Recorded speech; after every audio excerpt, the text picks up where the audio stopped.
When the 1980s came to an end, the Castlevania trilogy was already etched into my mind as classic.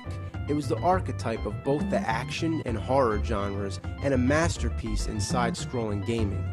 Roughly at the turn of the decade came the 16-bit era. I had no idea that it could actually get better. In 1991, Castlevania made its transition to the new Super Nintendo. But this wasn't just Castlevania 4, oh no, this was Super Castlevania 4, and well worthy of that title.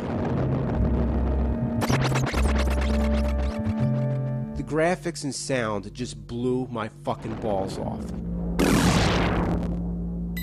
The haunting and chilling atmosphere of the old games was now like a walk through the park with the Care Bears. This time, I was really getting scared.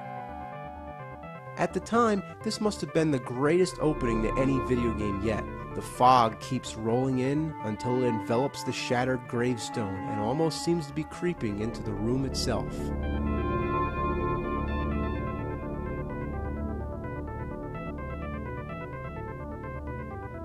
And then, of course, we have the game.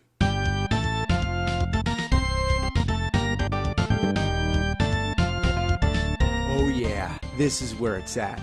The graphics give a supreme demonstration of what the Super Nintendo could do. There's not two levels that look alike, and the attention to detail is exquisite. The first time I played, I didn't even notice that skull in the background. If you look close enough, you can see bats flying out. There's a stage where the background spins, giving you a three-dimensional effect. Then there's the room that rotates two-dimensionally, and you have to hang on to your whip. It gives you a feeling of disorientation that I hadn't felt yet in a game. But the best advantage, the most important thing that they improved here, was the control. The choppy stiffness of the earlier games, gone. Now, it's fluent and perfect. You can whip straight up, down, or in any direction. That's 8 directions you can whip. If you hold down the button and fuck about with the D-pad, you can do all kinds of tricks. It doesn't have much purpose, but it's pretty cool. Being able to whip any way you want makes it easier to attack enemies while you're in mid-air. Not to mention, when you jump, you have more ability to control where you land. You can even move while crouching. The control is perfect. And that's the key word here, control. You feel like you're in control. It's almost like Simon Belmont can do anything, even moonwalk.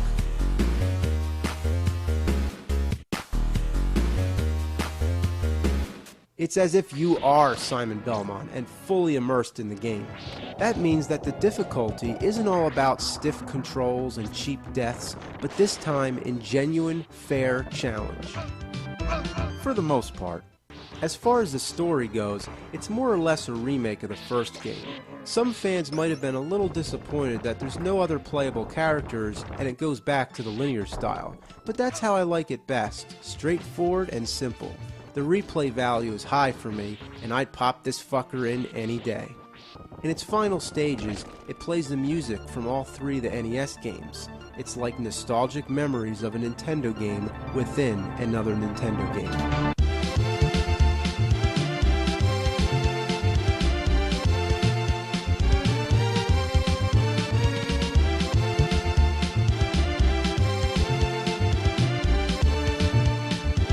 That's it, the perfect Castlevania game. But what will come next? We had a sequel, a prequel, and a remake. Which direction could the series go after this? At this point, my expectations were soaring in the heavens, and I couldn't wait for Castlevania 5. This is where the disappointment began, and forever kept rolling downhill like a ball of dog dookie down a muddy slope. I opened up the pages of Nintendo Power, and there it was, Castlevania Dracula X. I said it out loud to myself. Castlevania Dracula X. I wondered, why not just call it Castlevania 5? Well, that's what I thought back then, but if only I knew the original Japanese title, Devil's Castle Dracula X Rondo of Blood. Just rolls right off your tongue. The original version on the PC Engine would be unknown in North America for years to come until it was eventually released on the PSP. The Super Nintendo version is often seen as a butchered port, but I think it's a decent addition to the series.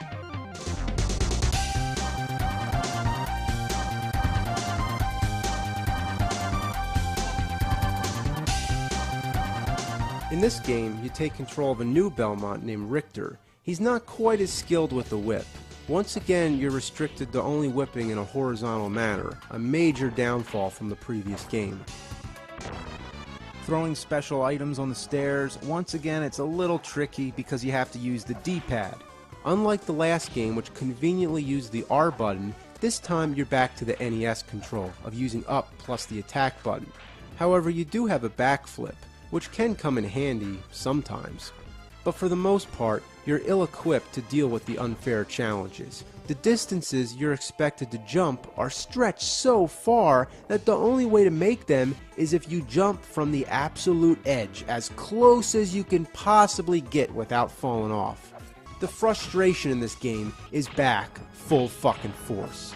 Every level is an endurance, and you'll be begging for a pork chop all the time. The final battle with Dracula is impossible. Fucking possible.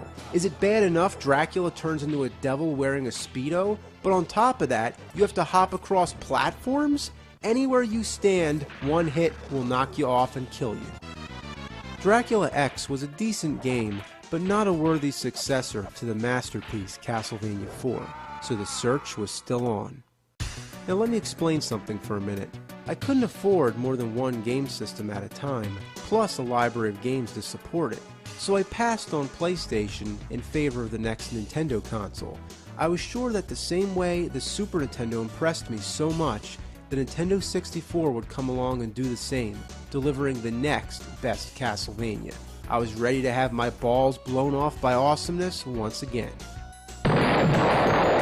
There were two games, one simply titled Castlevania and the other Castlevania Legacy of Darkness. They were both released the same year and share the same style of gameplay. Like Mario and Zelda, Castlevania was making a leap to the third dimension. The graphics are good for Nintendo 64 standards, but I find them unappealing because it's the beginning of the 3D age and they haven't perfected it yet. It's that awkward period between the old and the new. Now, because both these games are so similar, I'm only going to talk about this one. If I talk about every game, I'll be doing this till next year. After all, this is the last Castlevania game I played when it was new, closing my personal recollection of how I experienced the series. You get a choice between two characters, Reinhardt and Carrie. Reinhardt uses the whip. The control is awkward. I don't know what it is, but it just seems like Castlevania was made to be in 2D. I don't know, just for some reason, Ocarina of Time worked out so much better. So I'm going with Carrie, because at least she has a projectile, giving you a longer range. But now I'm playing as like a schoolgirl. It doesn't look anything like Castlevania anymore. In this stage, you have to pull levers to open gates. So when you get to a lever, it says operate the mechanism, yes or no.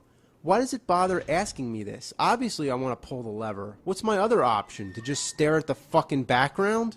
The enemies are a complete joke. A Frankenstein monster wielding a chainsaw? What? Skeletons on motorcycles? And this game takes place in 1852. Was there fucking motorcycles back then? The music sucks. It just sucks. Think it sucks? Listen. It sucks. There is no fucking music. The control is what kills it. You grab onto these steps, and when you try to climb up, you just move back and forth. You want to know what your worst enemy is in this game? Medusa heads? No. Stairs? No. Water? No. This time, it's the camera itself. You can never situate the camera at the right angle to see what the hell you're doing. It just points wherever it wants.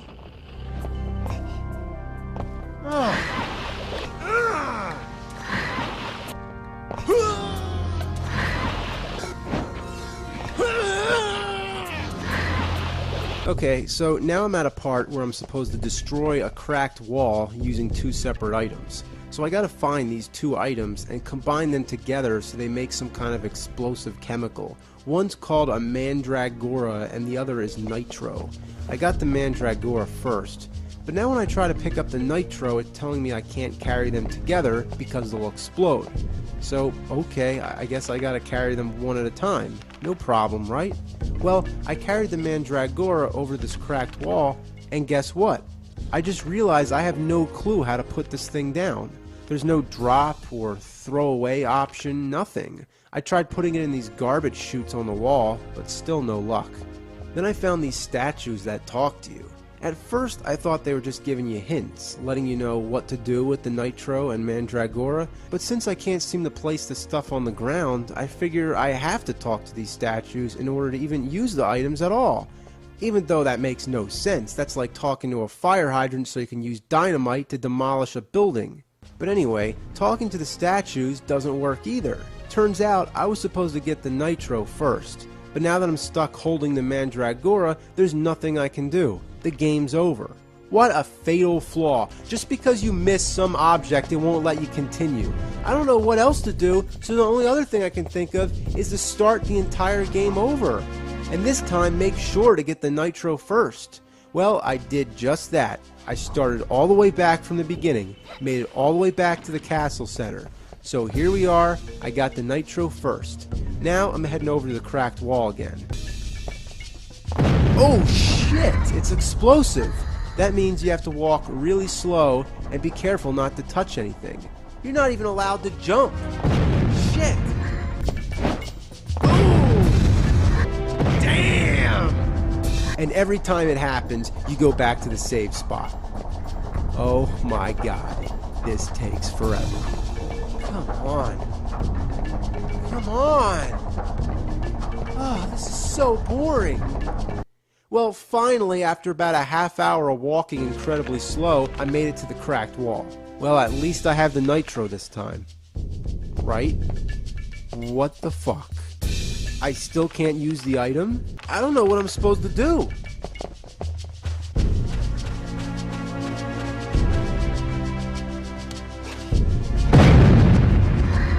Life sucks.